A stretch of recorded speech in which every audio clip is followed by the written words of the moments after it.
رب کائنات کا فضل و کرم کہ ماہ رمضان کے بعد وہ ہمیں عید عطا فرماتا ہے۔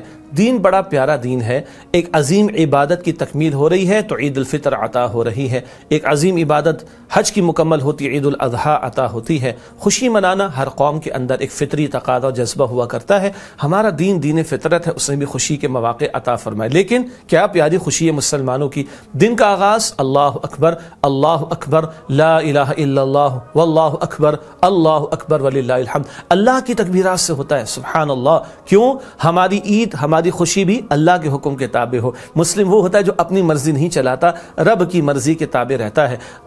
غسل کر کے، عمدہ لباس پہن کے، صاف ستھرا خوشبو لگا کر، مردوں کے لیے خوشبو لگانے کا معاملہ اور آداب کا خیال رکھ کر اللہ کے حضور 2 رکعت نماز ادا کر کے مسلمان اپنی عید کا آغاز کرتا ہے۔ اور ایک طرف اللہ کے ساتھ تعلق کی مضبوطی ہے تو اس سے پہلے کہہ دیا صدقہ فطر ادا کر دو۔ یہ صدقہ فطر کیا ہے؟ حدیث ابو داؤد شریف میں روزوں کے کفارے، جو کوتاہیاں ہو جاتی کفارہ بھی ہو جائے گا اور غریب کو بھی خوشی میں شرکت کا موقع مل جائے گا۔ مسائل تو علماء سے سیکھنے چاہیے، جو اللہ نے سہولت دی ہو اچھے انداز سے ہمیں صدقہ فطر اللہ کی راہ میں دینا چاہیے تاکہ غرباء کو بھی عید کی خوشی منانے کا موقع میسر آ سکے۔ تو حقوق اللہ بھی ادا ہو رہے ہیں اور حقوق العباد بھی ادا ہو رہے ہیں۔ کتنا بامقصد تہوار ہے جو ہمیں عطا کیا گیا ہے۔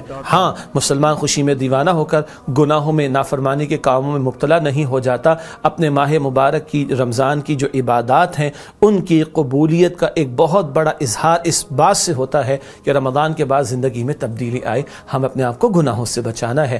ہاں، لوگوں سے گلے ملیں، لوگوں کو سینے سے لگائیں، معافی تلافی کا معاملہ کریں اور ان گھرانوں کو دیکھ لیں کہ جو شاید اس موقع پر بھی بہتر انداز نہیں ان کے پاس ہے کہ وہ عید کی خوشی منا سکیں، تو کوشش کریں وہ گھرانے، خاص طور پر ہو سکتا ہے کوئی یتیم بچے ہمارے گھرانے کے اندر ہوں، ہمارے محلے کے اندر ہوں، دائیں بائیں دیکھ لیں، جی وہ بچے بھی ہمارے ہی بچے ہیں، اللہ مجھے بھی توفیق دے، آپ کو بھی توفیق دے، ان کو بھی خوشیوں میں شریک کرنے کی کوشش کریں۔ اور سب سے بڑی عید ہماری کب ہوگی؟ کہ جب ہماری زندگیوں میں رمضان کی برکتیں، قرآن کی برکتیں رمضان کے بعد بھی نظر آئیں۔ اور ایک عید اس دن ہوگی جب اس زمین پر صرف سجدے کی حالت میں، رکوع کی حالت میں اللہ اکبر نہ کہا جائے، جب مارکیٹ میں بھی اور جب پارلیمنٹ میں بھی، جب عدالت میں بھی اللہ اکبر کی صدا بلند ہو اور اس زمین پر اللہ کے احکامات کا نفاذ ہو، وہ ہماری اصل عید ہوگی۔ اللہ تعالی ہم سب کو عید کی بھی خوشیاں عطا فرمائے اور ہمیں مزید آگے بڑھتے ہوئے پوری زندگی میں اپنے متقی بندوں والا رویہ اختیار کرنے کی توفیق عطا فرمائے۔